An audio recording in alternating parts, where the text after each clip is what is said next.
Assalamualaikum warahmatullahi wabarakatuh. Kita masuk ke dalam pertemuan kedua. Hari ini kita belajar terkait kepada gagal ginjal kronik, penyakit ginjal kronik, chronic kidney disease, chronic renal failure, itu sama ya. Jadi sama-sama mempelajari terkait kepada penyakit yang terjadi pada ginjal yang sifatnya jangka panjang, dan ini merupakan salah satu penyakit terminal karena penyakit ini tidak dapat disembuhkan. So, apa yang harus kita lakukan sebagai seorang perawat? Kita harus membentuk pasien ini sehat walaupun dia dalam kondisi yang tidak bisa kembali seperti semula karena kerusakan ginjal yang permanen.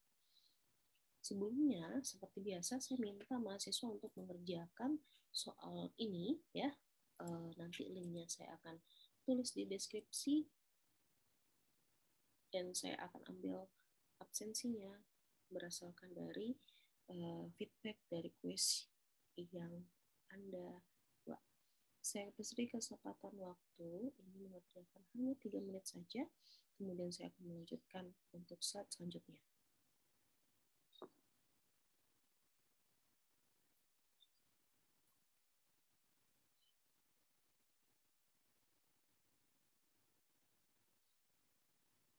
Pembelajaran yang baik ketika Anda mempelajari terkait patofisiologi di dalam KMB adalah Anda mengerti terkait kepada patofisiologinya. Ya, Anda mengerti tentang fisiologisnya, Anda mengerti tentang anatominya. Di mana anatomi dan fisiologi itu tidak bisa dilepaskan dalam konsep penyakit, baik itu dipandang secara medikal atau dipandang secara nursing. Jadi memang kita perlu mengetahui detail dari terjadinya sebuah penyakit. Maknanya bagi kedokteran adalah bagaimana caranya dia mengatasi penyakit tersebut dengan medisin. Sedangkan tujuan dari keperawatan adalah melihat apa celah yang kita bisa gunakan untuk mengurangi prevalensi penyakit dan bagaimana caranya celahnya kita bisa memperdayakan apa yang tersisa dari pasien supaya pasien dapat menjaga kehidupannya. Jadi paradigma ini berbeda, di mana konsep penyakit dibahas di dalam kedokteran dan dibahas di dalam nursing itu sangat jauh berbeda. Namun sinergis, tidak bisa bekerja sendiri. Perawat bekerja bersamaan dengan medis. Ya, medis juga bekerja bersama dengan perawat. Jadi subsistem di rumah sakit itu tidak dimiliki oleh salah satu profesi. Pada hakikatnya kita bekerja bersama, sehingga ilmu yang dipelajari harusnya mempunyai persamaan. Oke, ya, saya rasa ini cukup nanti dikerjakan oleh mahasiswa sekalian ya. Dan saya mengambil absensinya harus full ketiga kuis saya ini. Oke, kita masuk ke dalam slide selanjutnya tentang definisi.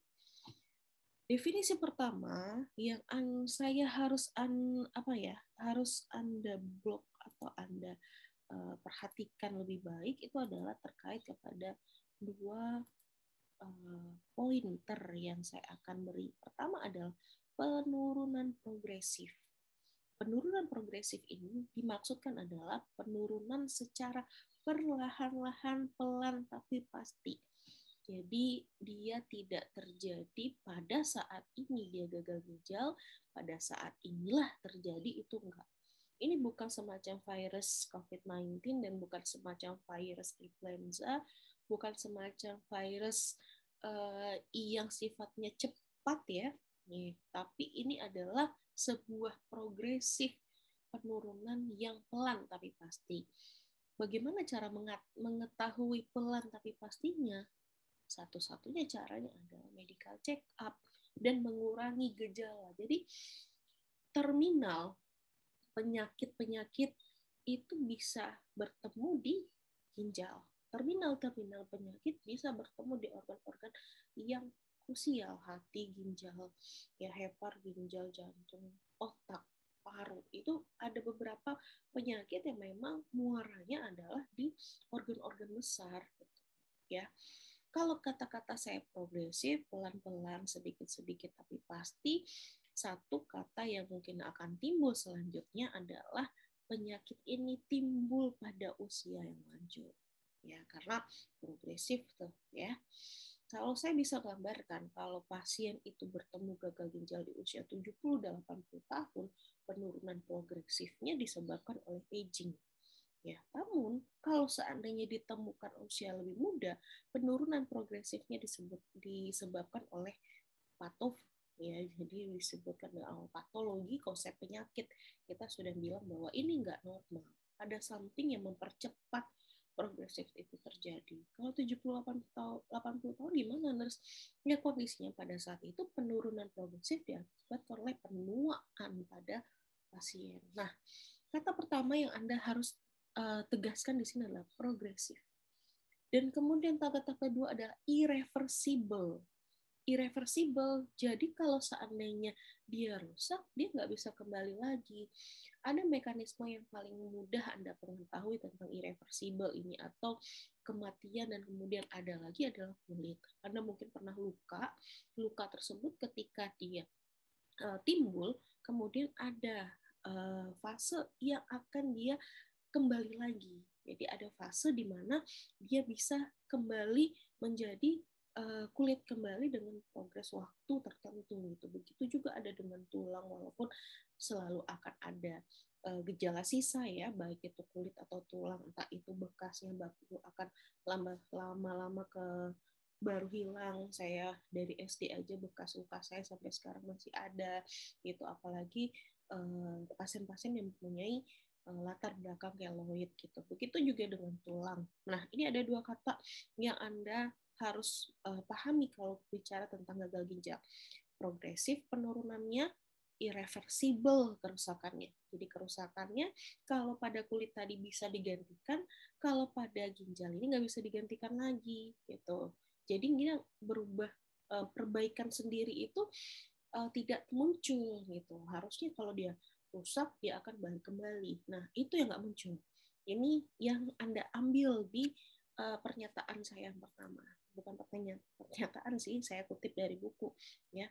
Kemudian yang kedua ada kata-kata selama lebih dari 3 bulan. Berarti artinya, nurse, kalau sebelum 3 bulan itu bisa reversibel lagi, dia nggak cuci darah lagi gitu ya. Saya belum ngomongin apa-apa udah cuci darah.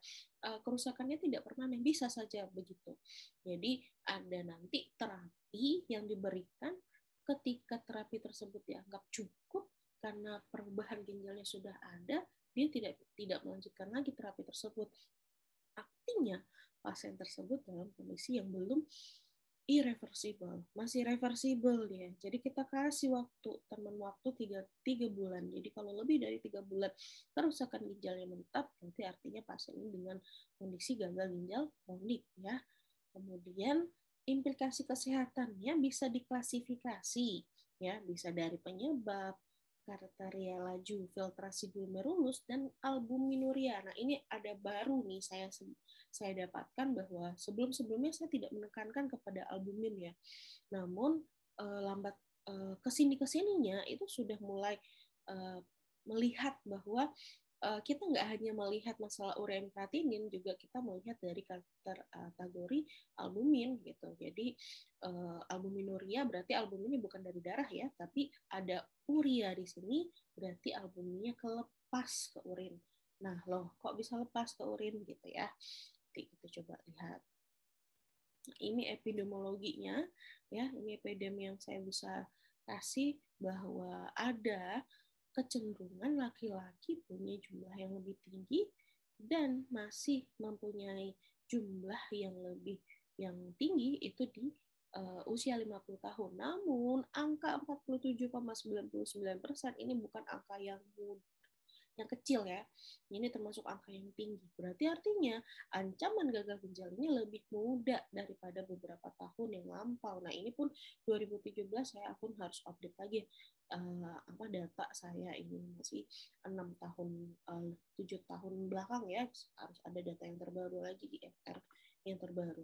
Nah, ini bisa dilihat bahwa kecenderungan itu muncul kok ternyata berubah ya, di mana dulunya saya berpikir atau kita berpikir atau buku-buku menyatakan atau jurnal menyatakan bahwa ini progresif, ini juga ditunjang oleh penuaan pada pasien, harusnya pada pasien di usia 70 ke atas, 60 ke atas. Kenapa ini jadinya di bawah 50? Ada dapat. Nah, perubahan itu terus diteliti oleh peneliti-peneliti dan nefrologis ya, untuk melihat sebenarnya kenapa sih gitu. Apa sih? Dan jujur saja bahwa orang ginjal ya, baik nefrologis ataupun perawat ginjal itu selalu bilang bahwa kami ini penampung penerima. Kenapa? Sebioketnya gagal ginjal ini bukan masalah hanya pada nefrologis, tapi bermasalah kepada penyakit dalam lainnya. Gitu. Jadi di nefrologis bisa ngatain bahwa ini bukan penyakit yang bisa disembuhkan hanya sektor ginjalnya saja, karena keterkaitan antara beberapa organ, dan ini terus menjadi tanggung jawab kita bersama. Nah itu saya mau bicara terkait banyak sektor beberapa hal ini. Ini yang saya bilang ada etiologi ya. Saya bisa menggambarkan ada konsep dari ginjal ya. Saya punya gambar ginjal nggak ya? Nanti saya balik lagi ke sana. Jadi konsep pertama ini ya, saya harus gambarkan bahwa mahasiswa sekalian harus mengetahui ada tiga konsep yang harus bisa dipahami, bahwa ginjal rusak itu bukan akibat dari internal ginjal semata. Dari 6 ini yang menjadi masalah ya, ini tidak masalah hanya 6 bagian ini. Maksudnya tidak hanya bicara terkait pada internal ginjal.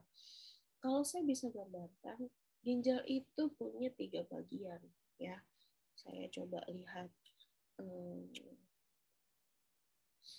ya, saya coba lihatkan bahwa ginjal itu punya 3 bagian. 3 bagian mana, Nas? Pertama, Anda coba lihat gambaran gambaran dari ginjal saya, di mana ginjal itu ada 3 bagian. Bagian pertama adalah yang menghubungkan antara ginjal ke dunia luar. Ya, kenapa ini dihubungkan? Karena fungsi ginjal ini berada pada fungsi sistemik.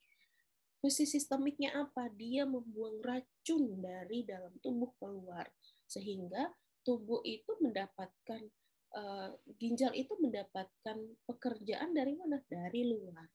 Ya, berarti artinya hal yang luar juga akan mempunyai imbas pada dari ginjal gitu. Jadi Anda lihat ini ada por di enter seluruh tubuh punya punya link ke ginjal.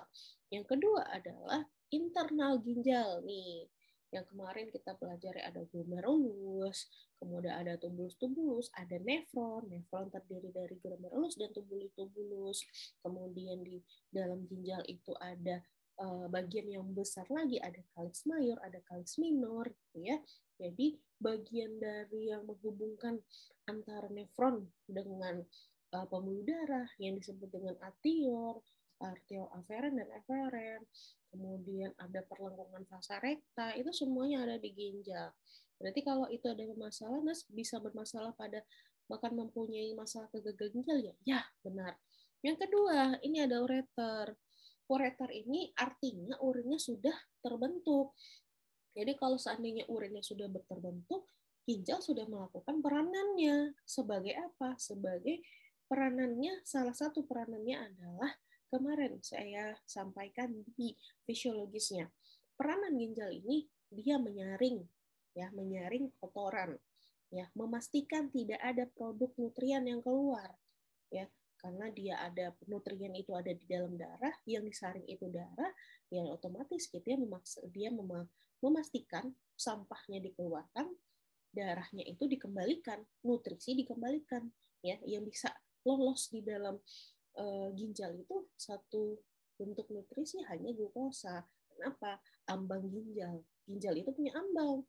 Ambangnya dia bisa ketika gula darah itu tinggi, ambangnya itu sudah bilang saya kecapean dengan kondisi gula kamu yang tinggi, ya dia bilang kepada darah, saya akan balikan karena saya nggak mampu mengeluarkan sebanyak itu, saya punya kapasitas. Ginjal bilang begitu, gitu. Jadi itu nutrisi yang bisa lepas. Yang selainnya produk darah, ya, sel elektrolit, beberapa elektrolit itu bisa masuk ke dalam apa namanya, tubulus, ya, yang nggak bisa masuk itu produk darah. Sel darah merah, sel darah putih, trombosit, dan anak-anaknya. Kemudian produk nutrien, albumin, ya, lemak, ya, glukosa, itu kecuali glukosa, ya, dia punya ambang. Kalau yang lain masuk ke keseluruhannya. Kenapa? Namanya saringan. Anda perhatikan kalau nama saringan. Ambil saringan yang ada saringan teh lah, ya, yang lebih kecil.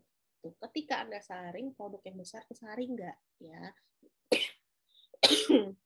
ya dibentuk dari tersaring itu seperti itu, di mana ketika ada produk yang besar, dia akan nempel di saringan.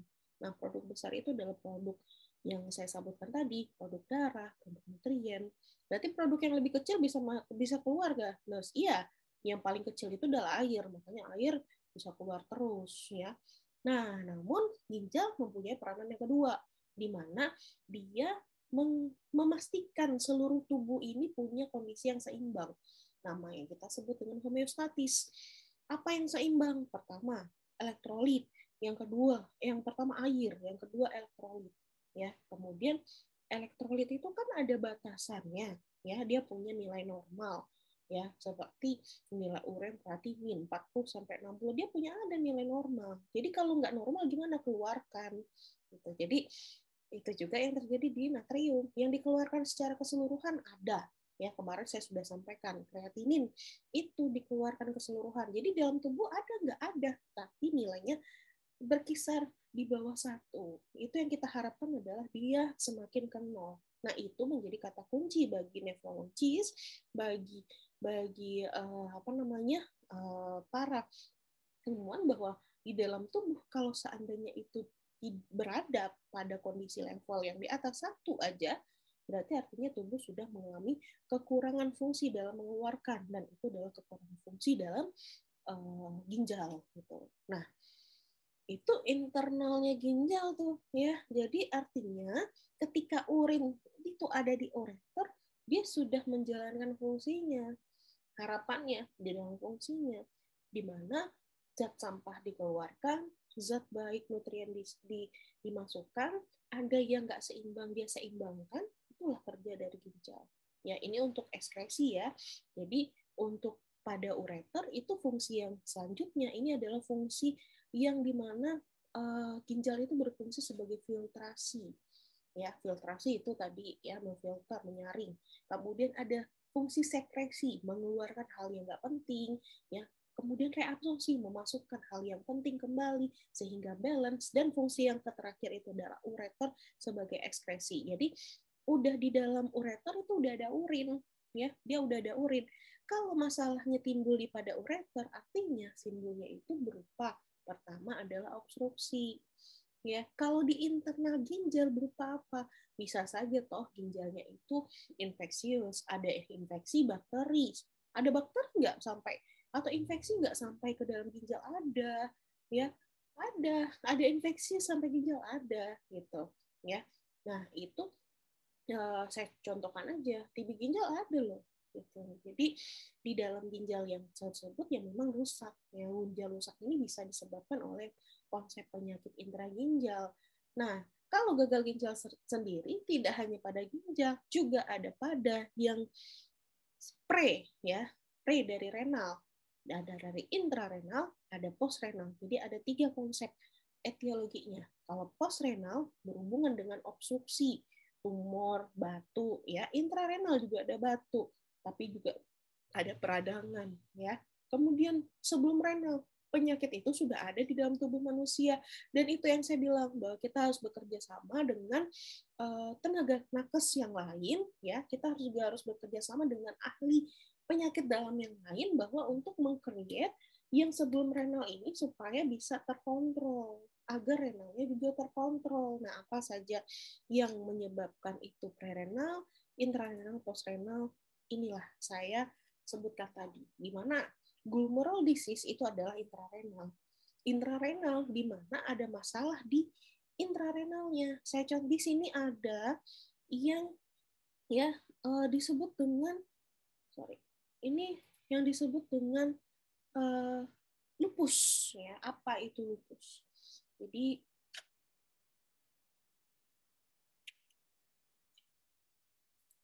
ya, apa itu lupus? Jadi lupus itu merupakan sebuah penyakit autoimun ya di dalam tubuh di mana dia merasa bahwa bagian dari tubuhnya ini harus dihancurkan.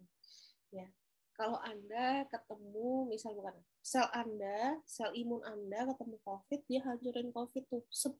Makanya kita bilang harus badannya harus benar-benar dijaga supaya bisa di-fit melawan virus ya. Kemudian kalau seandainya ya tubuh ini lagi korsletnya dirinya sendiri dimakannya. Kenapa? Menganggap bahwa itu musuh. Ya, oh ada korset kayak gitu nggak ada ya. Tapi penyebabnya apa? Itu yang masih dilihat.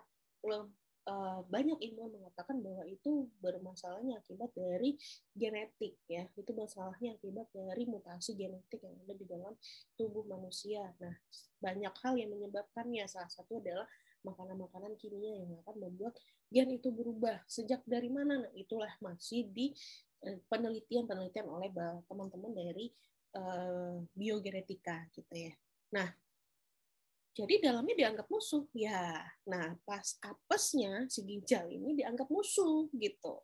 Nah, akhirnya si ginjal ini membuat si lupus ini membuat ginjal menjadi rusak karena apa? Sedikit demi sedikit itu dihancurin, sedikit demi sedikit dihancurin ya. Kok iya bisa balik lagi hancurnya? Nah, kalau dihancurin dalam bentuk yang lama dan kemudian nggak bisa balik lagi ya, itulah terjadi.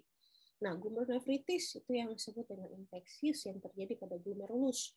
Glomerulus ingat ya, pintu gerbang si arteri ketemu dengan saringannya, karena saringannya ada di glomerulus. Jadi kalau misalnya dikatakan gagal ginjal, salah satu satuannya kenapa ini bisa dikatakan gagal ginjal, itu adalah glomerulusnya nilainya sudah berkurang. Sehingga fungsi dari glomerulus itu tidak terjadi. Baik itu kerusakannya rapat ya, rapat artinya dia sudah jaringan ikat. Jadi kalau jaringan ikat itu ketika ada yang masuk ke sana ya dia lempar lagi ke dalam pembuluh darah karena apa? Ya saringannya itu ketutup semua. Ya, atau saringan itu terbuka sehingga produk-produk yang harusnya nggak keluar. Salah satunya adalah si albumin tadi. Makanya ada yang mengatakan bahwa albumin ini, sumber mengatakan bahwa albumin salah satu yang kita perhitungkan juga sebagai kriteria ya untuk menegakkan diagnosis kedokterannya, yaitu dari teman-teman kedokteran bahwa itu adalah gagal ginjal kronik. Nah, kita juga harus tahu itu kenapa albumin itu menjadi kriteria. Karena sadar apa tidak, teman-teman dari sejawat kedokteran itu pasti akan mau berdiskusi kalau seandainya kita itu tahu. Kalau seandainya Anda tidak tahu, kerjaan banyak, ada waktunya untuk mendidik perawat ini gitu. Jadi kebagian orang mau mendidik ya sebagai dokter, tapi sebagian yang lain dia akan berpikiran kembali saya nggak punya waktu gitu ya, bukan saya tidak mau, saya tidak punya waktu. Akhirnya apa, lebih terkesan cuek.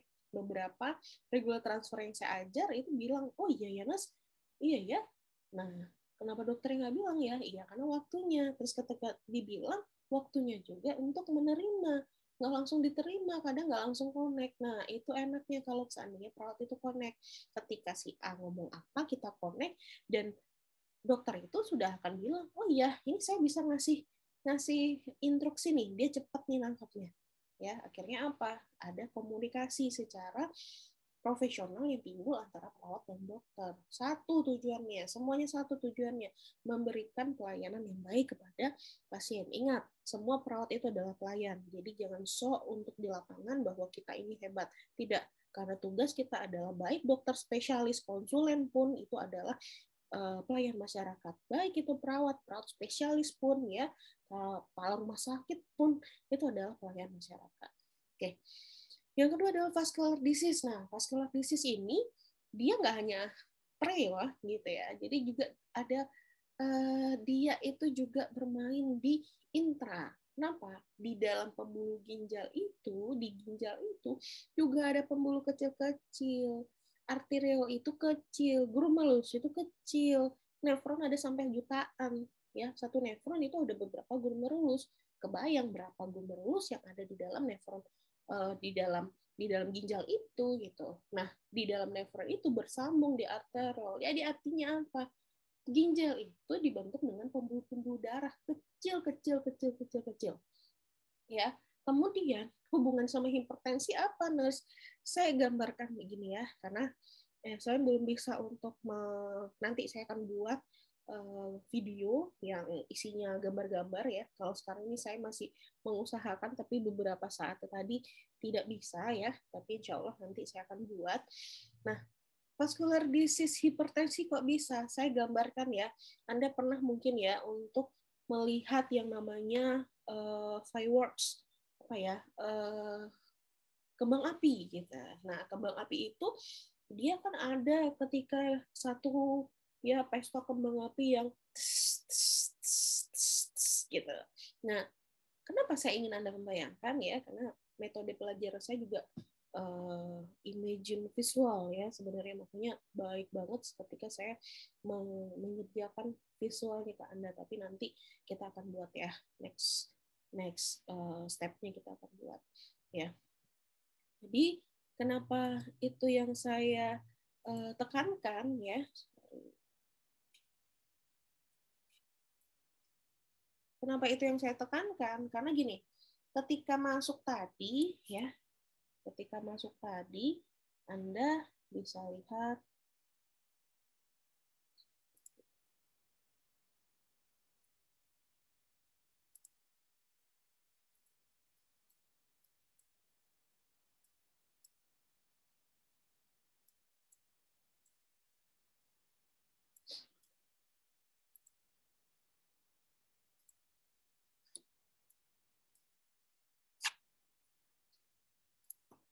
Oke, seperti yang saya bilang tadi bahwa ketika masuk ginjal ya, ketika masuk ke ginjal itu si pembuluh darah tadi itu punya space waktu ya untuk sampai ke glomerulus. Ini pembuluh darah yang bawa ke ginjal, pembuluh darah.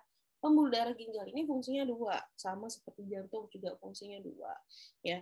Di hepar juga fungsinya dua, di otak juga, otak fungsinya satu ya. Kalau di apa, paru-paru juga fungsinya dua. Apa kok fungsinya dua, Nurse? Gini, saya gambarkan. Kalau dia di jantung fungsinya sebagai pemompa si pembuluh darah, jadi kalau darah ada dipompa. Kalau seandainya dia dia internal jantung, dia membuat mengasup asupan ke jantung. Kalau misalnya kayak di pencernaan, dia fungsinya adalah untuk mengaliri, memberikan makanan. Tapi kalau di jantung, dua fungsinya, internal jantung dan sistemik. Ya, di paru juga begitu.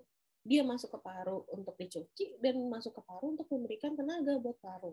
Di hepar juga begitu, dia masuk ke hepar memberikan kerjaan buat hepar, karena hepar akan menetralisir toksin-toksin yang ada, dan dia juga kerja di hepar untuk membuat hepar ini punya makanan ya, punya energi. Nah, kalau yang si ginjal, ya ginjal selain kena makanan juga kena energi. Jadi kalau seandainya hipertensi terjadi, ya bisa saja internal ginjal ini menjadi masalah. Kok masalah gimana nih, saya belum ngerti gitu. Nah, saya sederhanakan begini. Ketika saya bilang tadi di ginjal itu punya banyak serabut seperti ini pembuluh darah, apa kabar ketika arteri renalisnya hipertensi?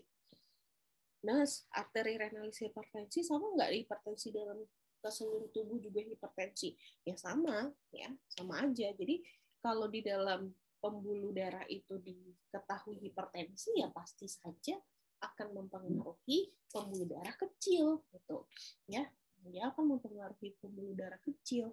Jadi bisa saja bahwa hipertensi di pembuluh darah besar maknanya sama dengan hipertensi di pembuluh darah kecil. Kalau seandainya di renalis itu nggak bisa pecah ya, apakah di yang kecil-kecil ini bisa pecah? Ya bisa. Ya, kalau pecah pembuluh darahnya gimana? Glomerulus nggak dapat darah. Kalau pecah pembuluh darahnya gimana? Sel nefron nggak dapat darah.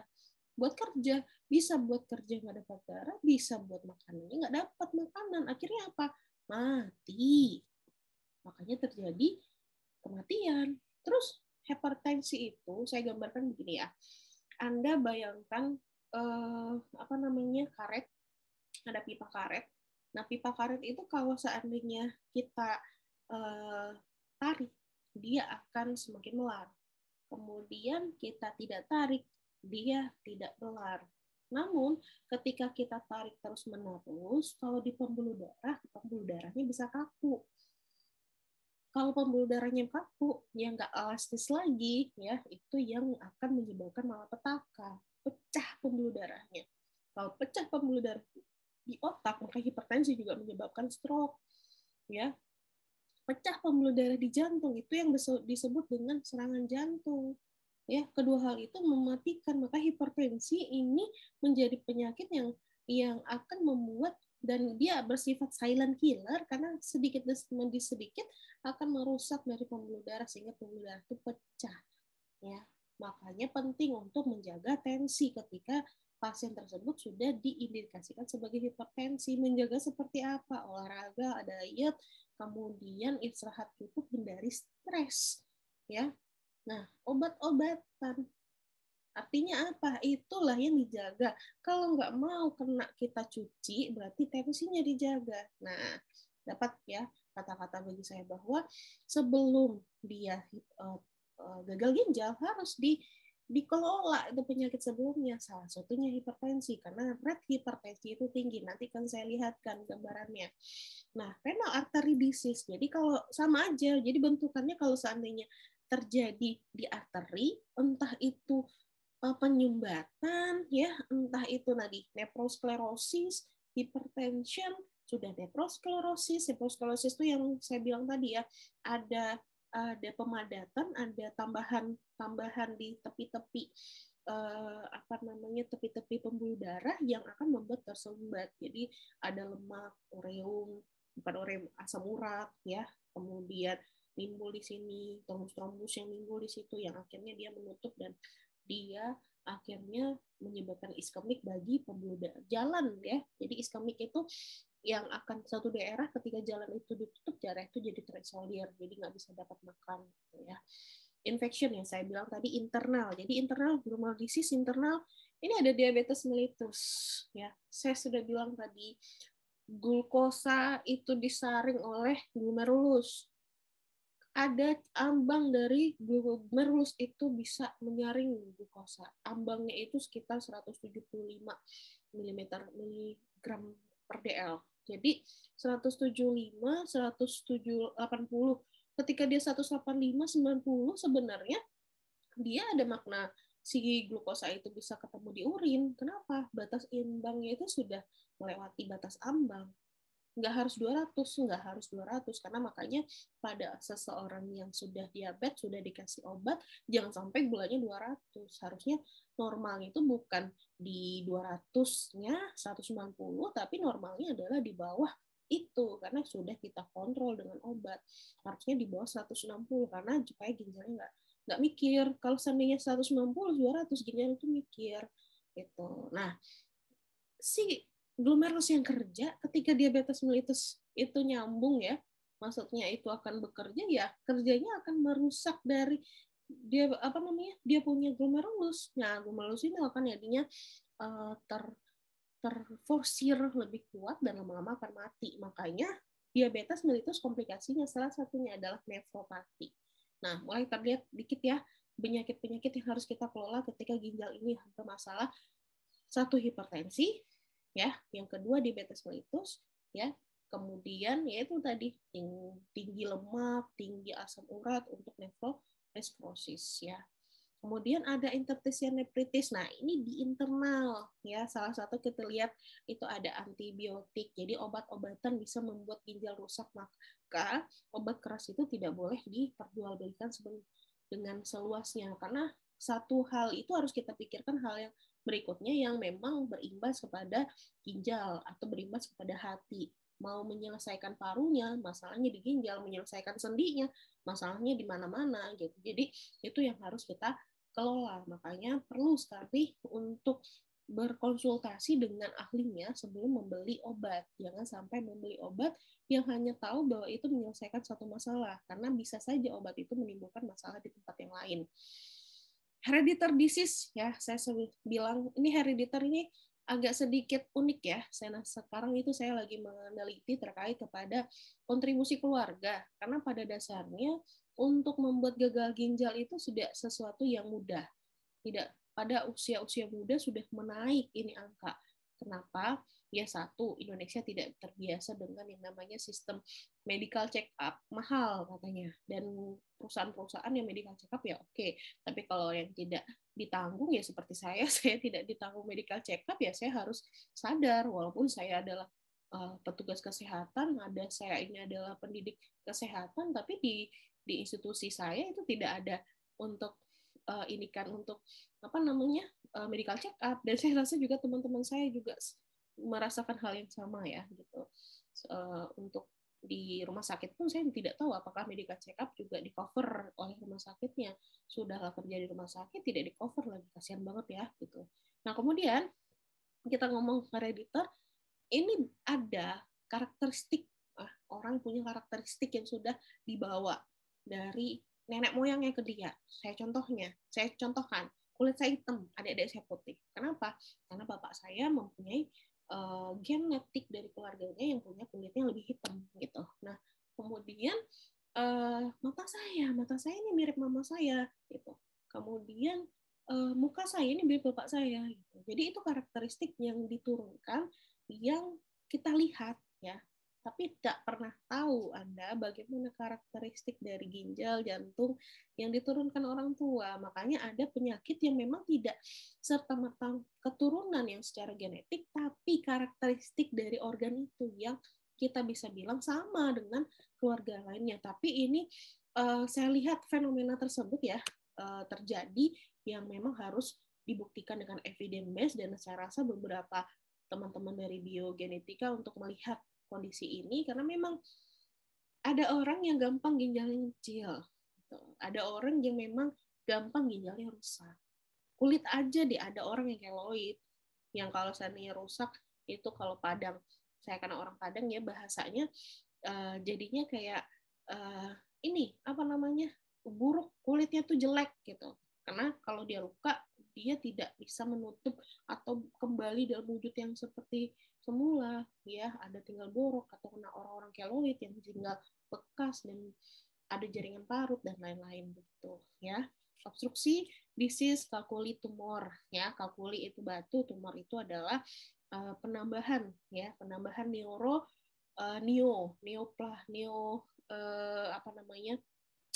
jaringan baru yang memang sifatnya merusak dan sifatnya bukan hal yang mendukung dari organ tersebut, malahan mengurangi fungsi organ tersebut.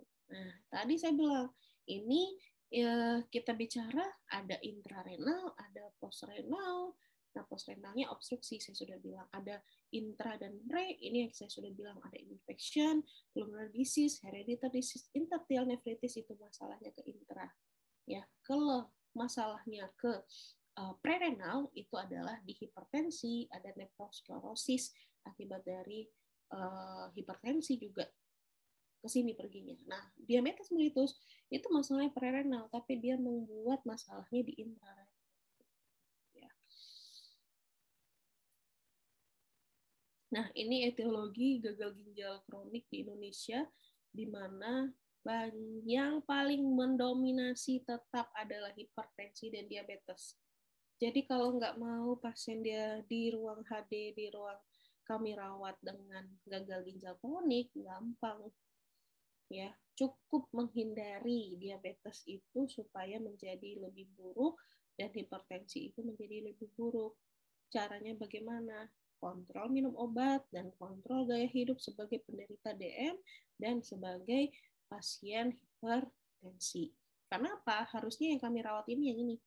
Harusnya yang masih persenan kecil-kecil. Karena bisa saja itu bagian yang tidak bisa dielakkan. Lupus nggak bisa dielakkan.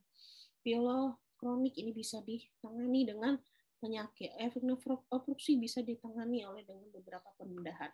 Asam urat bisa dikelola dengan memberikan penkes banyak terkait orang-orang yang mudah asam uratnya naik. Ya, lucunya adalah ada orang yang satu keranjang makan kerupuk melinjo itu tidak ada masalah. Ada orang 2 biji aja makan kerupuk melinjo dia langsung asam uratnya naik. Nah, saya bilang itu hal karakteristik yang memang tidak bisa dikelola. Ya, yang kita bisa kelola dalam menghindari supaya dia tinggi. Tapi untuk masalah tinggi 1, 2 itu tiba-tiba tinggi, ya itu sebenarnya adalah karakteristik yang memang tidak bisa dikelola. Nah, ini yang bisa dikelola itu yang dapat dimodifikasi ini. Ya, yang tidak dapat dimodifikasi itu nggak bisa dikelola. Kenapa? Bagi saya itu adalah gift dari Tuhan, termasuk itu tumor gitu. Itu gift dari Tuhan, ya.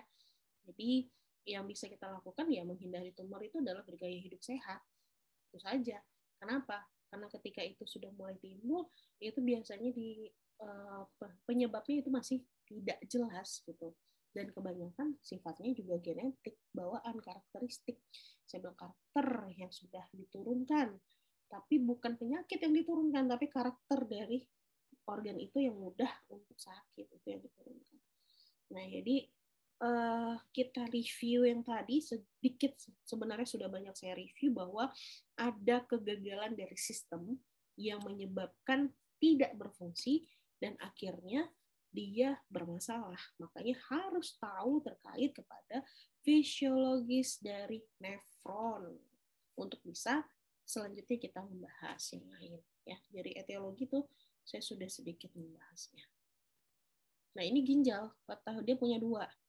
Ya, ini punya 2 ginjal. Nah, kalau seandainya ginjal ini rusak, ya, ini rusak gitu.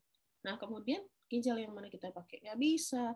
Makanya yang kita lakukan adalah bagaimana cara mengganti ginjalnya fungsinya. Nah, itu alhamdulillah sudah ada penemuan terkait kepada mesin yang dapat menggantikan fungsi ginjal dalam mengekspresikan ya produk sampah dan air sehingga tubuh itu dapat seimbang. Walaupun sebenarnya fungsi ginjal itu tidak hanya masalah ekskresi, ada fungsi yang lain berupa hormon, ya fungsi yang lain, dan itu juga terganggu ketika orang gagal ginjal. Gitu.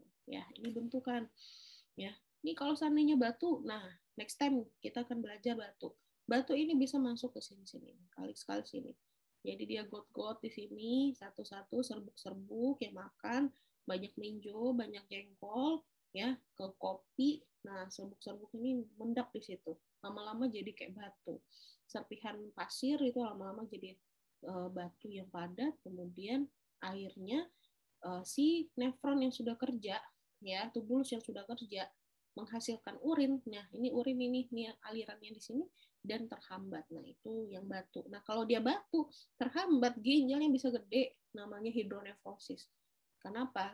Akumulasi urin itu banyak di ginjal, lama-kelamaan ginjal rusak. Makanya hidronefrosis kalau tidak ditangani, batu yang tidak ditangani menjadi hidronefrosis, lama-lama si urinnya tadi yang seharusnya udah keluar itu lagi mengisi lagi nefron yang ada di situ dan akhirnya dia mati akibat dari urin yang tadi gitu. Ya, nih responsible for removing waste from the body, regulating electrolyte balance, dan saya bilang tadi ada blood pressure. How ya? Bagaimana caranya untuk controlling blood pressure? Nanti di dalam slide aja ada. The stimulation of red blood cell production. Loh, kok tiba-tiba ada penghasil produk sel darah merah?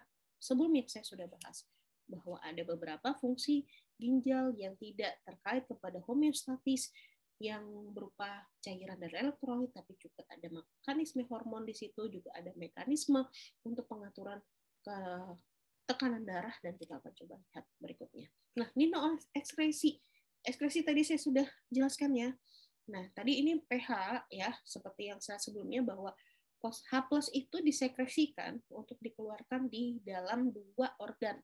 H+ itu bisa dikeluarkan melalui pernafasan ya, melalui komponen CO2 dan H2O yang ketika itu akan digabungkan lagi, dia akan menjadi pH. Konsentrasi H+. Jadi H+ bisa dikeluarkan lewat pernafasan dan bisa dikeluarkan H+ itu lewat ginjal. Jadi fungsi salah satu ginjal adalah untuk menyeimbangkan pH dengan mengeluarkan pH atau mengeluarkan H+ atau tidak. Ya. Jadi ada elektrolit banyak, ada kalium, Cl, natrium, ya, HCO3- itu dikeluarkan, ada keseimbangan elektrolit yang dijaganya. Nah, namun non ekskresi ini ada menghasilkan renin.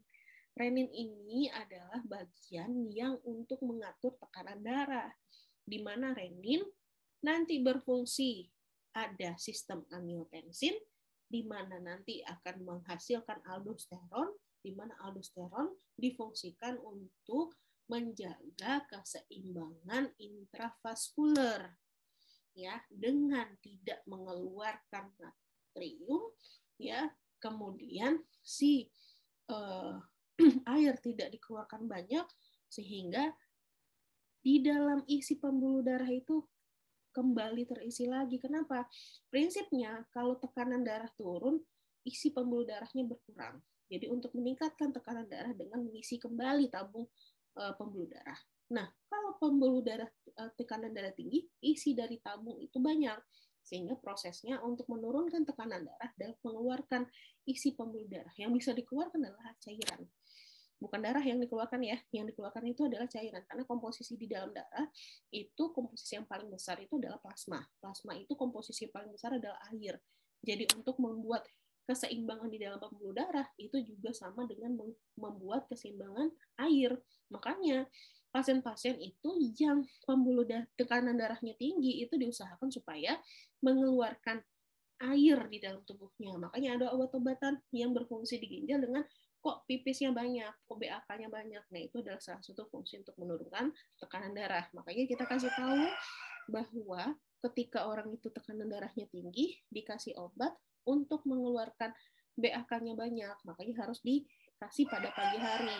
Kalau Anda kasih itu edukasinya pada siang malam hari, itu malam itu nggak bisa tidur karena kencing mulu dia. Itu kira-kira ya.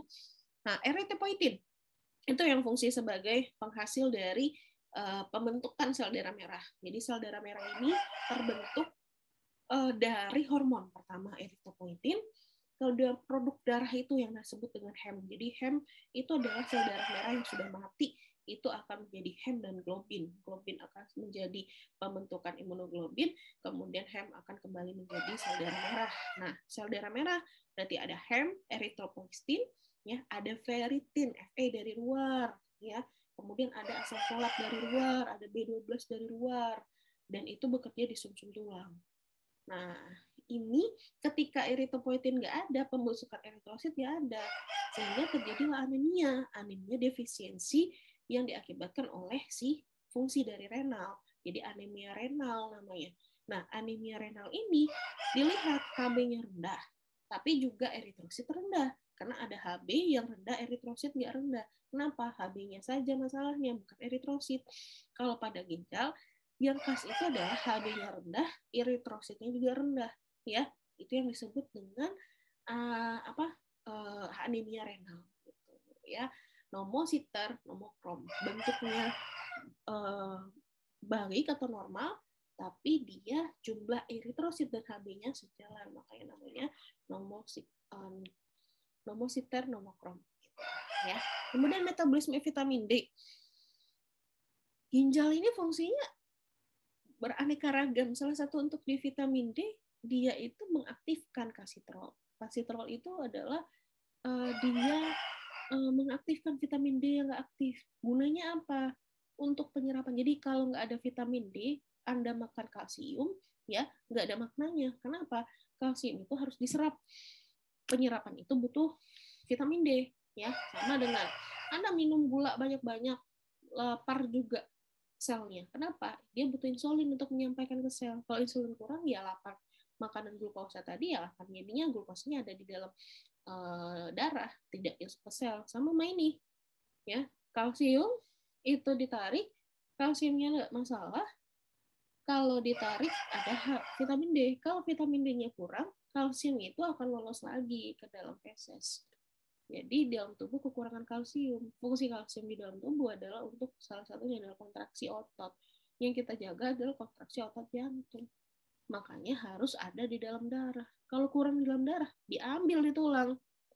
Ya, akhirnya jadi masalah ke tulang, ya. Iya. Karena si tulang tadi diambillah si kalsiumnya, karena depot kalsium, sumber kalsium yang paling dalam, cadangan kalsium yang paling banyak di dalam tubuh ada di tulang. Diambil sedikit-sedikit, ya lama-lama ya osteoporosis gitu. Jadi kok ginjal ke osteoporosis, ya itu jalannya. Kalau dia fungsinya salah menjadi masalah, ya salah semua dong kejadiannya gitu. Jadi itu dia prostaglandin ini juga akan salah satu mekanisme pada pasien-pasien dengan dengan radang juga, di mana fungsinya itu sebagai vasokonstriksi sama dengan aldosteron. Jadi vasokonstriksi untuk vasokonstriksi, dan itu sebagai fungsi untuk melebarkan dan menginikan pembuluh darah. Jadi fungsinya untuk kontraksi pembuluh darah deh. Jadi kalau seandainya ada something, pertamanya itu dia dilebarkan, kemudian dia dikontraksi supaya pendarahan itu tidak banyak. Jadi ada mekanisme yang mengatur penyempitan dan mengatur pelebaran pembuluh darah. Nah, ini disebabkan oleh tadi ya masalah-masalah yang ada di dalam ginjal, etiologi yang sudah saya jelaskan hingga menjadi gagal ginjal. Nah, yang saya tadi bilang bahwa dia terbentuk dari vessel-vessel yang kecil-kecil. Kalau tersumbat di sini, matilah nefron. Kalau dia pecah, dia meningkat di sini, dia pecah di sini, nggak dapatlah makanan. Jadi akhirnya jadi mati. Yang kuning ini adalah urin. Jadi urinnya masuk ke dalam, sehingga urinnya ini dapat keluar. Jadi ini sudah ada urinnya. Nah, ketika ada kalkuli di situ, batu, urin masuk lagi. Ininya jadi bengkak. Itu yang disebut dengan hidronefrosis. Ya, bisa di. Nah, ini ditekankan di slide sebelumnya ini adalah kalau seandainya masalah pada ekskresi, otomatis yang kita takutkan adalah zat sampah numpuk di tubuh. Nah, zat sampah numpuk di tubuh inilah kunci dari kenapa masalah ginjal itu dapat melihatkan diri gara-gara si toksin memunculkan gejala. Namanya toksik ya, Anda tahu sekali toxic people. Jadi kalau toxic people itu ada di satu masyarakat tersebut bisa jadi toksik juga. Nah, makanya ketika toksin itu nggak keluar di dalam tubuh, dia akan menjadi masalah di beberapa organ. Kita kenal dengan sindrom uremicum. Kenapa? Toksik yang kita bicarakan sekarang adalah ureum, ya. Karena toksin itu banyak. Salah satunya adalah ureum, ada amoniak, ya. Jadi ureum itu dapatnya dari mana? Dari amoniak. Karena amoniak ini sudah dinetralisir oleh hepar, jadinya ureum yang bisa dikeluarkan di tubuh. Tapi kalau amoniak, dia langsung akan menyebabkan masalah tinggi. Makanya kalau hepar bermasalah, kriteria hepar bermasalah terlihat dari amoniak tubuhnya yang tinggi.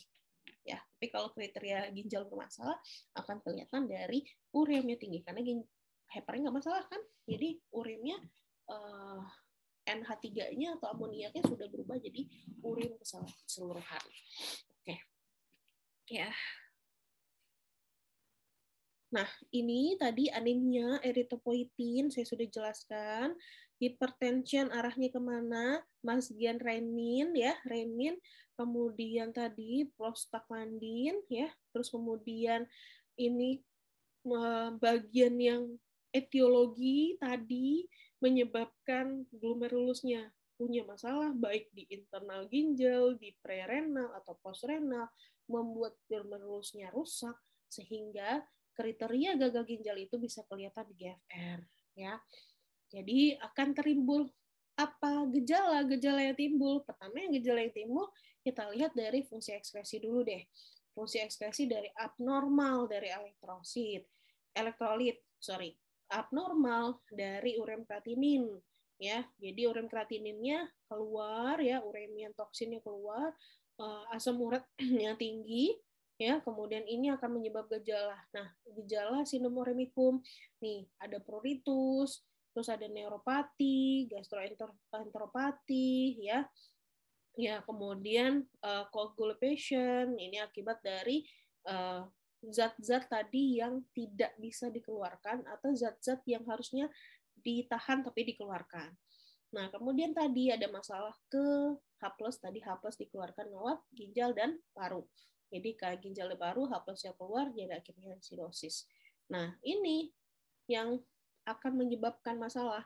Nah, kemudian baru nanti ada anemia, ada hiperlipidemia, kemudian demineralization, ini tadi kalsitrol, ya, kemudian vitamin D, akhirnya tadi CA-nya itu turun di dalam tulang karena vitaminnya turun, vitamin D-nya turun, yang menyerap di dalam ususnya ada, di dalam darahnya akhirnya nggak ada karena dia keluar ke feses, ya, karena kalsiumnya akan kita minum.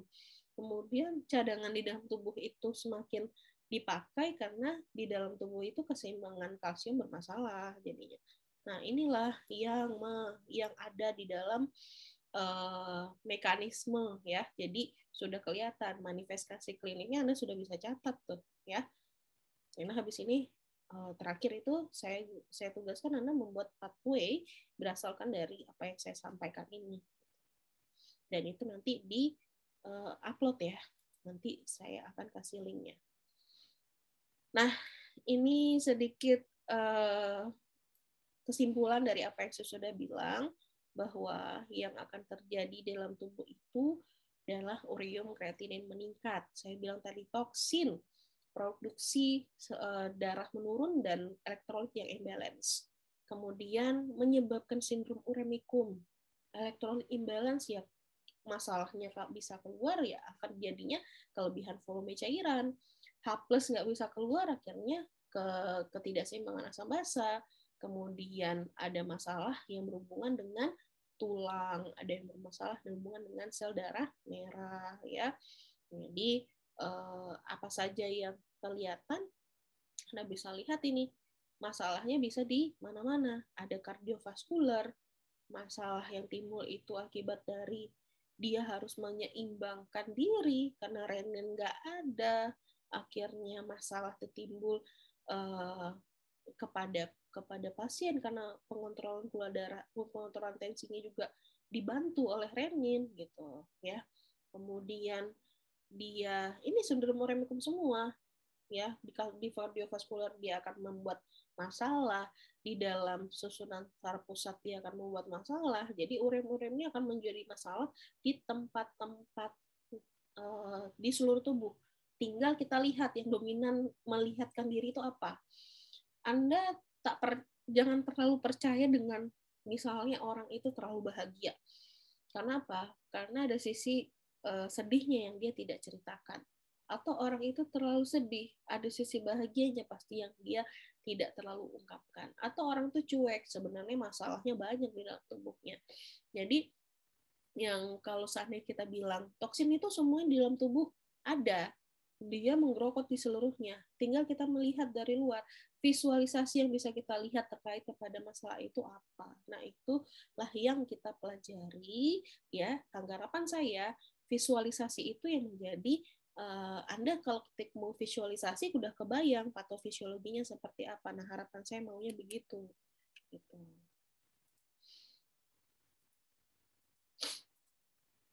Ya. Jadi kalau seandainya dia retensi air ya otomatis kelebihan dalam tubuh dapat terjadi dari edema. Edema itu bisa ketahuan dari pitting edem. Pitting edem itu Anda cobain. Anda pegang kaki Anda sekarang ya. Anda pegang kaki Anda sekarang, kemudian coba tekan di atas dari punggung kakinya. Ya, jadi tekan di dorsal pedis kan di bawahnya itu ada tulang tuh, tekan. Kalau tekan lama-lama kemudian dia membentuk cekungan, ya berarti artinya dia ada udem. Nah, tinggal dilihat cekungan itu hilang dalam beberapa detik. Kalau lebih dari 7 detik sudah masuk ke derajat ke-4 tuh. Ya, biasanya gagal ginjal pada derajat tersebut gitu. Nah,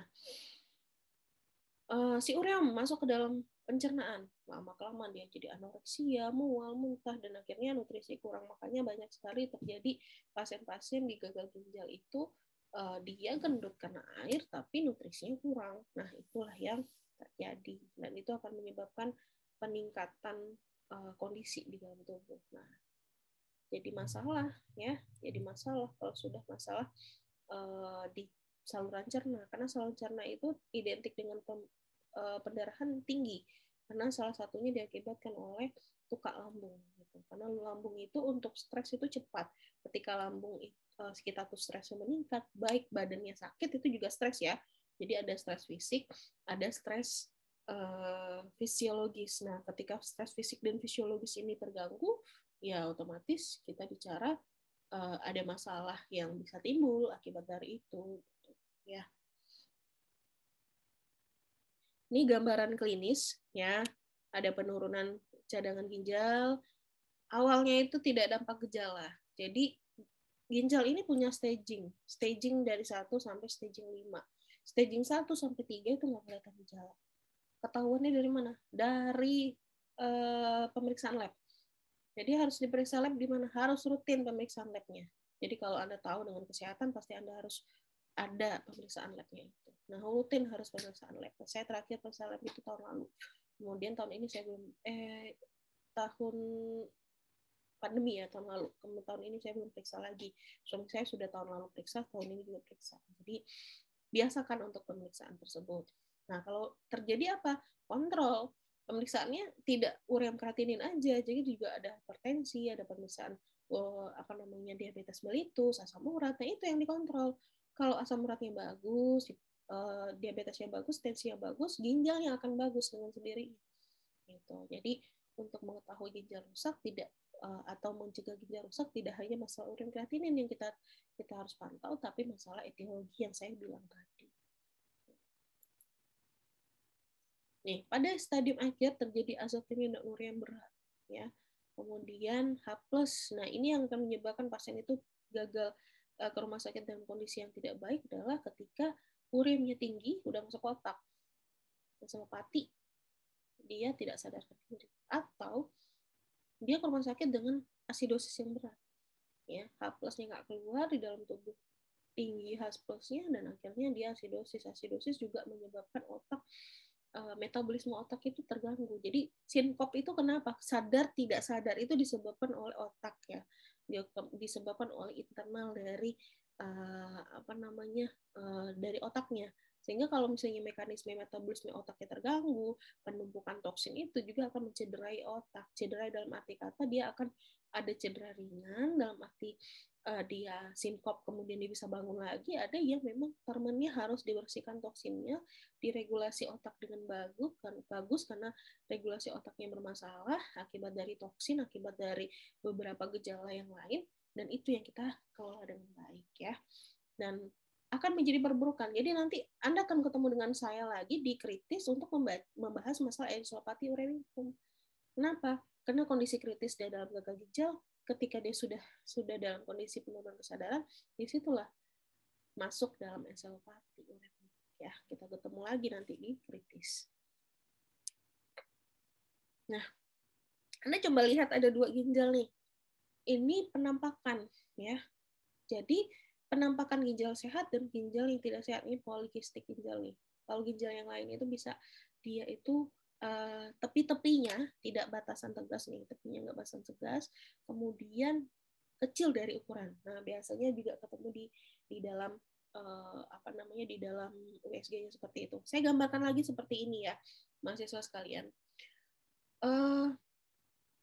Gagal ginjal itu sama gagal ginjal kronik sama, beda ya. Jadi kalau satu itu terlihat bedanya dalam USG yang kelihatan seperti ini. Ini gagal ginjal akut bisa aja begini bentuknya. Jadi masih bagus. Gagal ginjal kronik itu agak karu-karuan bentuknya. Jadi ini ginjal normal bedanya ya. Banyak yang nanya sama saya bedanya apa, Nes? Ya itu bedanya. Jadi sekarang saya jelaskan bahwa ini adalah normal. Jadi ini kelihatan di mana Nes nanti pemeriksaannya?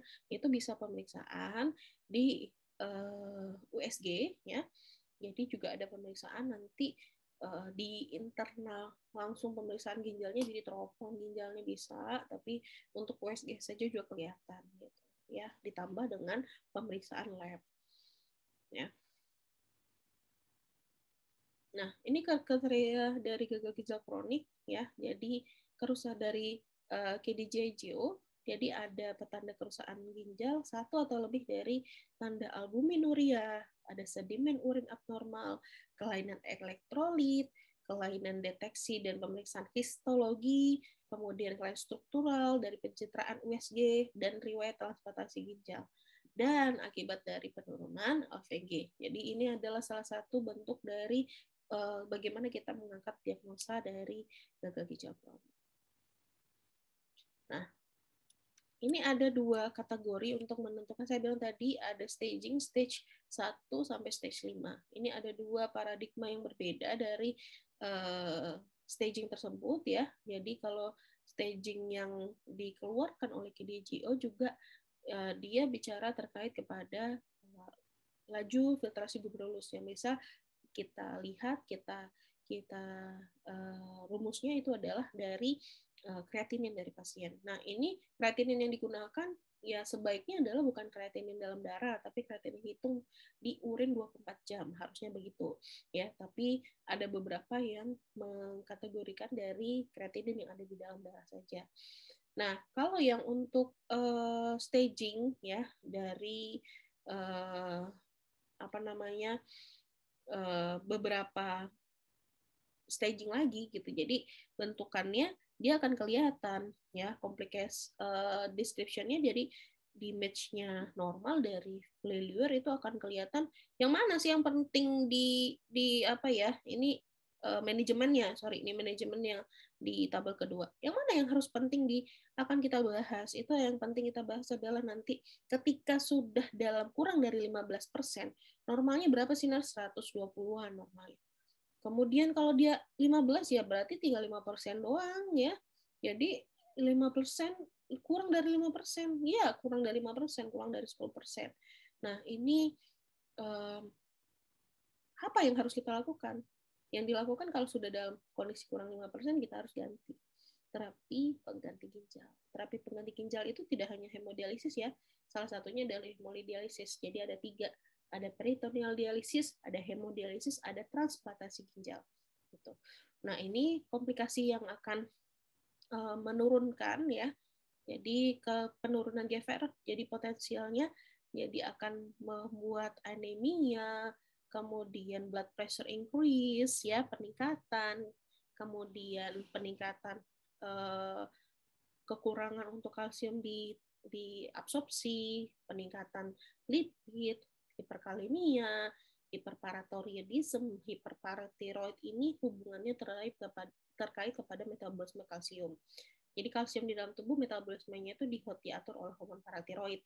Jadi kalau kalsium dalam tubuh itu rendah, ya hormon paratiroid akan meningkatkan kerjanya dan itu akan menyebabkan masalah hiperparatiroid tadi. Jadi hiperfosfatemia, kemudian ada hipertrofi dari ventrikal kiri akibat mekanisme kompensasi si pasien hipertensi, kemudian ada asam metabolisme asidosis yang memang terjadi asidosis metabolik ya, kemudian terjadi malnutrisi tadi, pencernaannya tidak bisa, mual, muntah segala macam ya, akhirnya intake-nya kurang, pasien mikir mau makan apa, takut makan, akhirnya jadi malnutrisi. Nah, ini kategori dari albumin ya, ketika albumin itu di dalam urin meningkat ya, yang kita bisa bilang bahwa lebih dari 30 mg ya per milimol ya, ada yang pakai miligram per gram, ada yang pakai miligram per milimol. Nah, ini bisa kita lihat kriterianya ya. Kemudian ini estimasi rumus filtrasi glomerulus ya. Jadi laju filtrasi glomerulus di mana perempuan itu sedikit lebih rendah daripada laki-laki. Kalau laki-laki kali 1, kalau woman itu kalinya 0,7 aja. Tapi kalau untuk beberapa ras ya, dia mempunyai struktur ginjal yang berbeda sehingga rumusnya juga akan berbeda. Nah, ini untuk stage 1. Jadi stage 1 itu dia penurunan kadar filtrasi. Jadi dia asimptomatik, nggak kerasa itu gejalanya. Jadi maka saya bilang kalau dia terus menerus ikut ke dalam skema skema dari skema dari medical check up, dia akan kelihatan. Tapi itu dia nggak bergejala, karena orang Indonesia ini ke rumah sakit kalau ada gejala, kalau nggak ada gejala dia nggak ke rumah sakit gitu ya. Dia lebih pintar lagi dari dokter sebenarnya, atau pintar lagi dari tenaga kesehatan, pintar dari perawatnya gitu.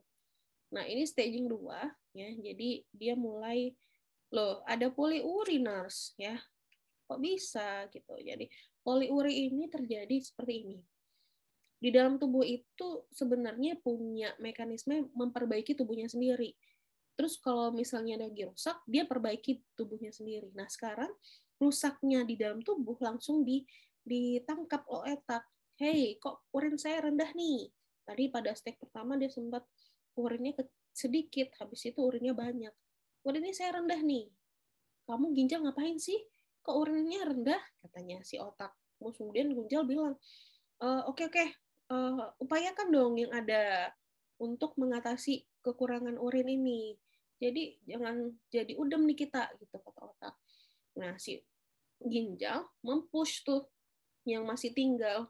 5% tadi di pushnya. Jadi banyak lagi urinnya. Namun itu tidak permanen. Kenapa? Lelah juga mengerjakan yang dikerjakan jutaan orang sama 15 orang aja ya lelah. Akhirnya lama-kelamaan 5% mengikuti teman-temannya untuk kolaps. Ya, akhirnya benar-benar tidak ada urin sama sekali. Nah, itu stage terakhir. Itu nggak ada urin sama sekali. Jadi nggak ada urin, urinnya tertahan, ya urinnya juga tertahan. Lama-kelamaan ya urin itu kembali merusak tubuh ya.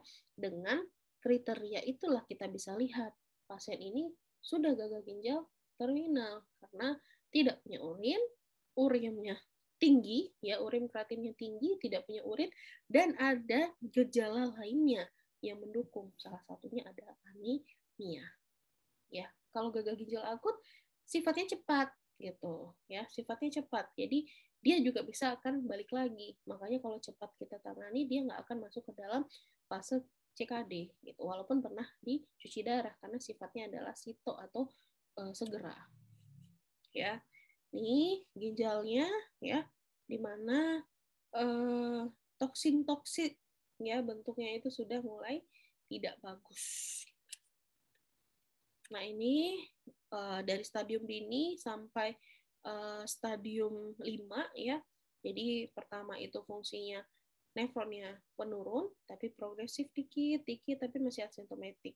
Kemudian FVG-nya turun lagi 60, dia asimptomatik. FVG-nya 30, mulai ada nokturia, lemah, mual, nafsu makan turun, berat badan turun. FVG-nya turun lagi, mulai ada gejala nyata lemas, ya. Kemudian rasa kecap lidahnya kayak ada urim-urim logam-logam gitu, mulai gatal-gatal. Kemudian LVG-nya kurang dari 15, itu mulai stage analisis, gejala komplikasinya sudah mulai timbul serius. Biasanya orang datang di HD itu nggak ada datang yang Bu saya mau HD, nggak ada. Saya disuruh poli HD, nggak ada.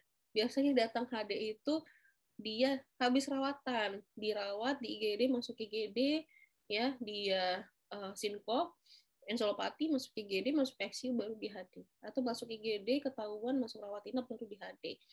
Nah itu kira-kira pasien masuk HD itu. Jadi jarang sekali pasien masuk HD yang memang dari keinginannya sendiri atau dari poli. Malahan setelah disuruh pun dia nggak mau. Karena apa? Pemikiran bahwa ketika HD pasien itu cepat mati. Padahal sebenarnya kematian itu dapat ditunda dengan HD. Nah, paradigma seperti ini yang harus kita kalahkan, ya. Nah, ini pemeriksaan penunjang. Dari mana kita bisa tahu HD? Dari mana dokter itu bisa tahu HD? Itu pemeriksaan pertama adalah pemeriksaan dari kadar elektrolit tubuh. Ya, pemeriksaan fungsi ginjal, ada urin kreatinin. Elektrolit tubuh ada NKCl, ya, HCO3-. Kemudian ada pemeriksaan darah lengkap, ada profil gula, bagaimana gulanya, lipid, asam urat, analisa gas darahnya untuk mengetahui apakah pasien ini dalam kondisi asidosis atau tidak sekarang. Nah, ini pemeriksaan penunjang. Penunjang berarti ada alat yang digunakan, ya. Kita lihat ada urinaria, ya. Jadi ada urinarisis, kita periksa urinnya, kemudian kita gambar pencitraan abdomen, ada BNO IVP namanya, ada USG. Kemudian ada kita colek ginjalnya untuk pemeriksaan lupus biasanya, ada biopsi ginjal. Jadi dioperasi dikit, ya. Terus kemudian kita ambil ginjalnya dan kemudian kita periksa di PA, di patologi anatomi. Kemudian pemeriksaan penunjang lagi untuk melihat kondisi komplikasi, ya kita bisa lakukan EKG, Rosentorak, ya ekokardiografi untuk melihat kondisi ekstra dari renal yang bisa berimbas akibat dari renal punya masalah atau akan berimbas dari masalah itu ke renal. Nah, ini BNO-IVP. Jadi BNO-IVP itu kita kasih ada cairan kontras untuk melihat kondisi internal dari ginjal. Biasanya BNO-IVP ini bisa lihat beberapa pelebaran-pelebaran dari ureter, ada kemih dan segala macam itu bisa dilihat. Ada USG, jadi melihat pembesaran dari ginjal, kemudian ada ronsen abdomen, walaupun nggak terlalu sering, tapi masih ada bisa digunakan, dan EKG. Ya, ini renogram, jadi bisa melihat ada flow flowmeter juga, jadi untuk melihat urin. Jadi urin itu harapannya, ya ketika terpancar itu pada laki-laki, apalagi ya ini paling sering pada laki-laki. Jadi pancarannya tuh harusnya kuat, nanti pancarannya melemah. Tapi kalau dari awal pancarannya melemah, berarti kekuatan urin tersebut kurang. Nah, itu bisa disebabkan oleh kondisi internal dari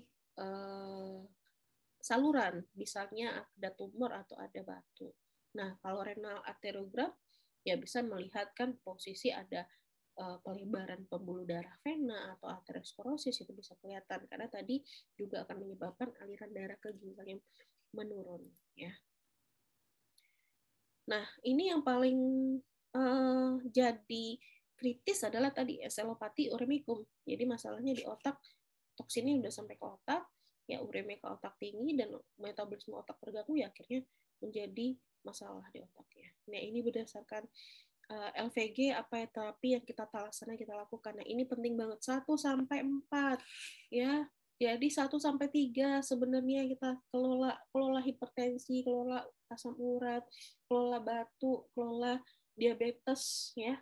Kemudian terapi untuk lupusnya supaya nggak masuk ke dalam tahap 4 dan 5 yang sudah kita pikirkan atau membutuhkan terapi pengganti ginjal. Itu adalah hemodialisis.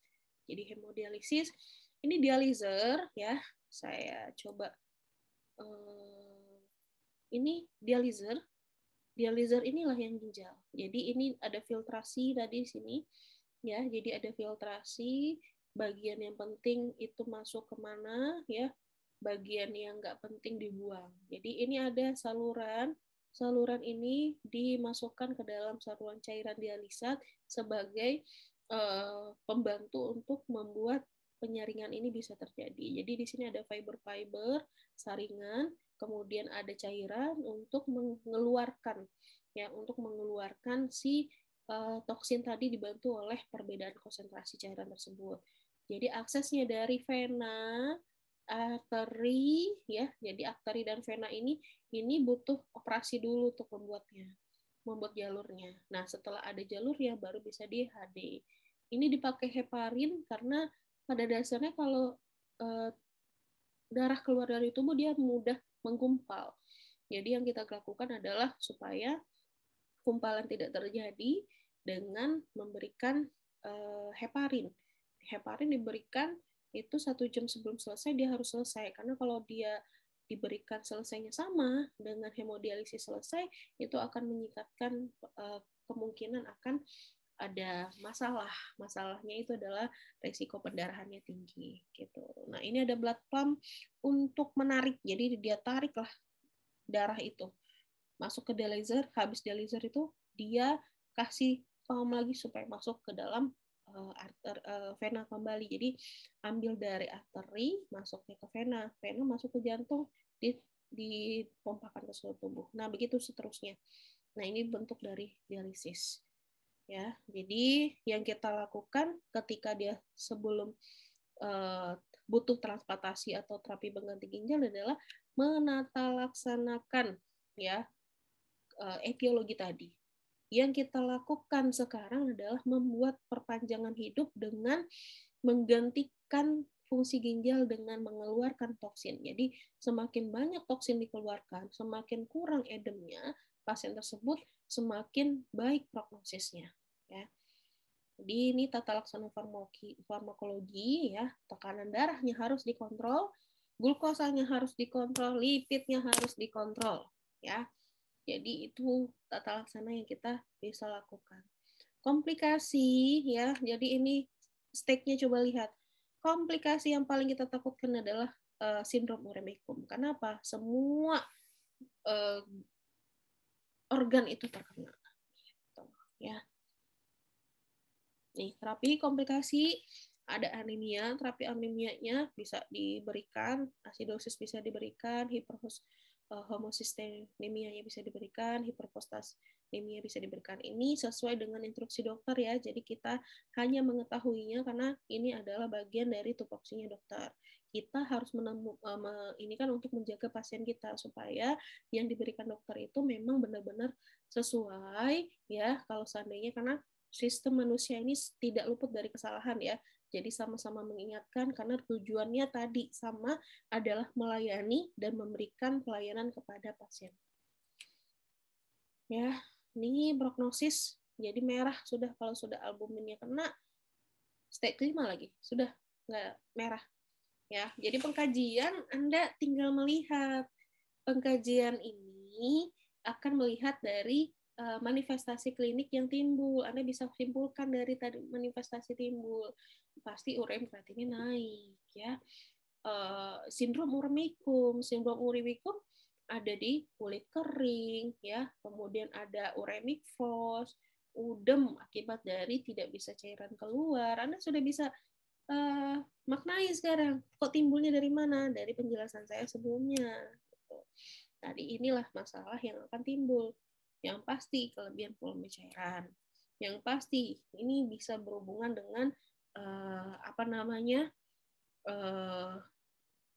udem yang banyak akan menyebabkan pasien sesak. Nah, dia juga akan menyebabkan masalah di pernapasan ya. Jadi masalah tersebut. Nah, ini akan menjadi tugas Anda berikutnya untuk membuatkan pathway-nya ini.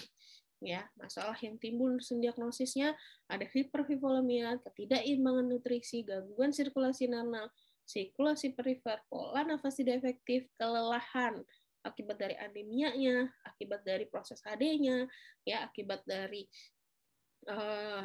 penuaannya juga bisa ya, kemudian gangguan integritas kulit akibat dari pruritusnya, jadi pasien suka garu-garu ya, dan akhirnya pasien itu akibat dari HD dan akibat dari penyakitnya cenderung akan gosong kulitnya. Nah, itu mempunyai gangguan body image, cenderung akan buncit ya, kasih tes, cenderung akan gemuk ya, gemuknya akibat dari air, edem. Jadi makanya gangguan body image, apalagi pasien itu masih muda ya.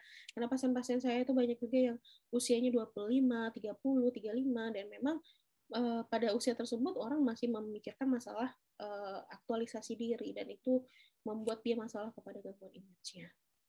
Nah, ini intervensi. Jadi target kita apa? Kalau target perawatannya adalah kalau seandainya hipervolemia terjadi, ya target kita adalah status edemanya.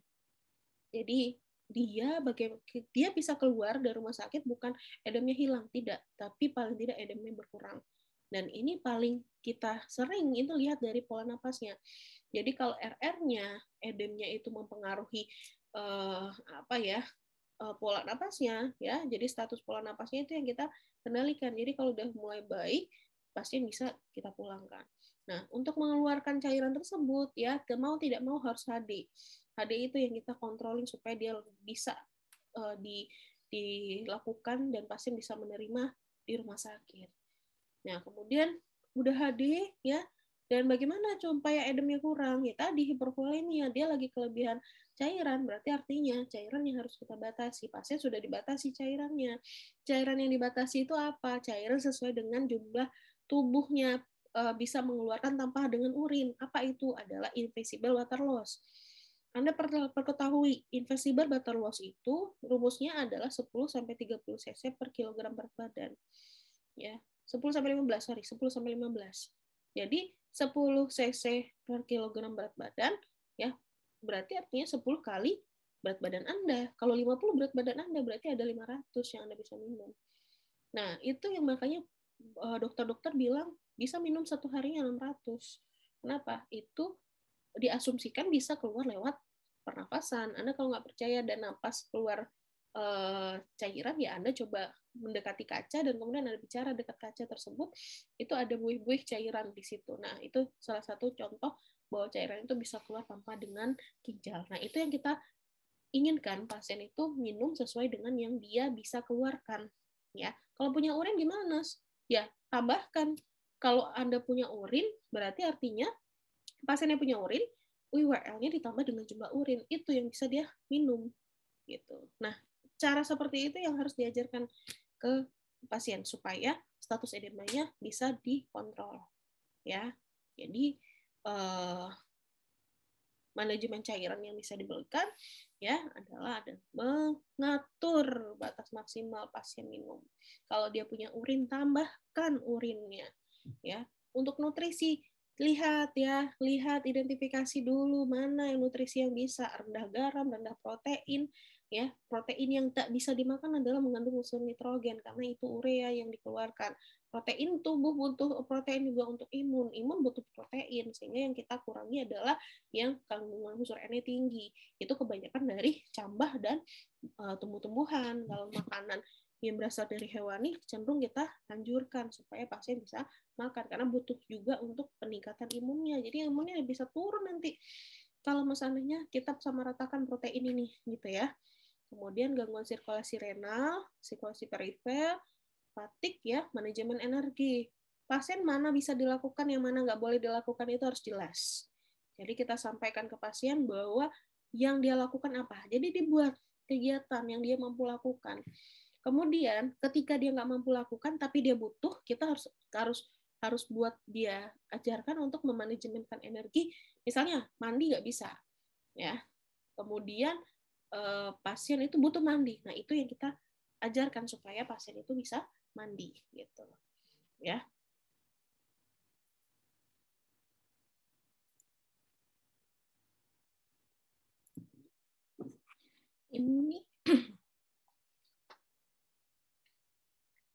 Ini tak kalah penting ya daripada dua hal yang saya sudah sebutkan tadi, karena pada dasarnya perawatan di rumah ini adalah hal yang penting ya, ada hal yang penting yang harus kita lakukan. Mencegah lebih baik daripada mengobati itu benar ya. Namun apa saja yang harus kita lakukan perawatan di rumah? Ya, jadi artinya kita harus berpikir bahwa pasien ini selama hidupnya akan menjadi pasien gagal ginjal. Nah, pasien gagal ginjal ini yang kita akan kelola untuk ke depan ya, yang ada fasenya dia dirawat di rumah sakit. Namun yang kita harapkan adalah ketika dia pertama dirawat ke rumah sakit, kemudian dia HD, harapan selanjutnya itu adalah dia tidak kembali ke rumah sakit. Nah itu yang paling penting. Kita merawatnya hanya di ruang HD saja, itu yang paling penting. Makanya butuh perawatan di rumah. Kita butuh suluh melakukan penyuluhan berkelanjutan, akhirnya menjadikan sebuah kebiasaan baru. Ajarkan tentang pasien dan keluarga, tentang pasien itu apa masalah yang harus dilaporkan ya. Jadi dia akan hadir terus-menerus. Nah, hadir terus-menerus ini yang akan kita kelola. Harapannya di rumah sakit, yang saya sampaikan tadi itu adalah proses rumah sakit. Nah, pada penjelasan saya berikutnya, itu ada dengan masalah pada khusus HD aja, ketika dia intra HD. Nah, ini kalau seandainya dia di rumah, berarti intra HD pasien yang rawat jalan. Ada fasenya dia di rumah. Nah, fase di rumah itu yang kita akan lanjut terus melakukan penyuluhan untuk dia membiasakan dirinya supaya merawat dirinya, tidak kembali ke rumah sakit untuk dirawat. Ya. Nah, apa saja? Pertama, kita harus bicara terkait kepada pasien harus kenal dirinya dulu. Dia harus tahu tentang HD, tentang gagal ginjal terminal, kemudian obat-obatan apa saja yang harus dia minum, kenapa harus dia minum, ya, apa saja yang harus dia makan, apa saja yang harus dia minum, berapa batasannya dia minum. Kemudian ada sesuatu yang meningkatkan masalah di bagian tempat, itu harus dihentikan. Kebiasaan tidak tidur malam, kebiasaan untuk begadang, kebiasaan untuk merokok, dan kemudian lakukan olahraga mana yang tepat. Ya, jadi perawatan inilah yang harusnya menjadi sebuah intervensi jangka panjang dilakukan oleh perawat ginjal yang tidak hanya berfokus kepada pasien di rawat inap. Nah, ini siapa yang mengerjakan? Ini adalah perawat dari HD yang mengerjakannya. Kemudian, nah, untuk yang terakhir adalah konseling seksual. Penelitian saya ya 2 tahun terakhir terkait ke seksual ini mendapatkan hasil yang lumayan baik sekali. Saya bahagia banget karena apa? Karena seksual yang terjadi ini ya ternyata mempunyai efek terkait kepada kebahagiaannya dia dan mempunyai efek terkait kepada program terapinya dia, di mana seksual bersama pasangannya masing-masing, sehingga pasangannya sangat mencintai dia, dia sangat mencintai pasangannya, terbuka dalam masalah seksual, karena memang orang HD mempunyai, atau orang gagal ginjal itu mempunyai masalah nanti di masalah disfungsi seksual atau disfungsi ereksi. Ya, karena masalah terkait kepada hormon, ya, terkait kepada kekurangan hormon, kemudian proses HD yang membuat dia memang mempunyai masalah terkait kepada hubungan seksual. Nah, konseling seksual menjadi salah satu solusi untuk itu.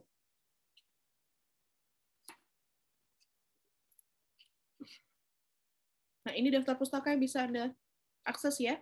Di sini ya, itu yang bisa saya tambahkan ya. Silahkan nanti mengerjakan soal saya ya. Ini soal tersebut Anda akses, nanti dilihat dan dimasukkan ke dalam Google Form, karena Google Form itu awal, tengah, awal dan akhir yang akan saya lihat untuk absensinya. Kalau kurang absensi berarti Anda tidak memperhatikan dengan apa yang saya sampaikan sebelumnya. Ya, silakan. Ini hitung AWL, kemudian hitung balance. Ya, pretestnya dan posttestnya, midtestnya Anda bisa lihat di sini dan bisa Anda kerjakan. Ya. Ingat, hari ini saya akan lihat Google Form-nya. Kalau seandainya Google Form-nya masih di sana tidak terlihat nama Anda, absensi akan saya ambil dari Google Form. Batas Google Form itu saya akan kasih batasan paling lambat Anda harus mengerjakan adalah 1 hari setelah saya instruksikan Anda melihat video ini. Begitu saja yang bisa saya sampaikan. Terima kasih atas perhatiannya. Selamat belajar, dan video ini bisa Anda tonton berulang kali. Ya, video ini Anda bisa tonton berulang kali sehingga kegiatan atau proses belajar Anda bisa Anda lakukan berulang-ulang. Harapannya memorial itu tumbuh terus-menerus dan bisa long time ya. Jadi memorialnya tidak memori jangka pendek tapi memori jangka panjang. Begitu saja dari saya. Nanti kalau ada pertanyaan silahkan dibuat di kolom chatnya, di kolom komentar juga bisa buat pertanyaan, nanti saya jawab. Kalau tidak nanti disampaikan aja pertanyaannya di dalam ini di dalam Google Form juga bisa. Kemudian nanti kita akan bahas di pertemuan selanjutnya. Kita akan bahas di grup juga bisa, silahkan nanti ditanyakan, nanti akan saya bahas untuk masalah selanjutnya di pertemuan kita di KMD. Terima kasih atas perhatiannya. Jangan lupa untuk terus mendukung channel ini, karena harapan saya dapat memberikan informasi terkait kepada mata kuliah keperawatan medikal bedah, khususnya untuk mata kuliah nefrologi, urologi, kemudian HIV, kemudian mata kuliah berhubungan dengan adolescence, ya, LGBT dan lain-lain. Itu saja dari saya. Saya tutup. Assalamualaikum warahmatullahi wabarakatuh. Selamat siang semua.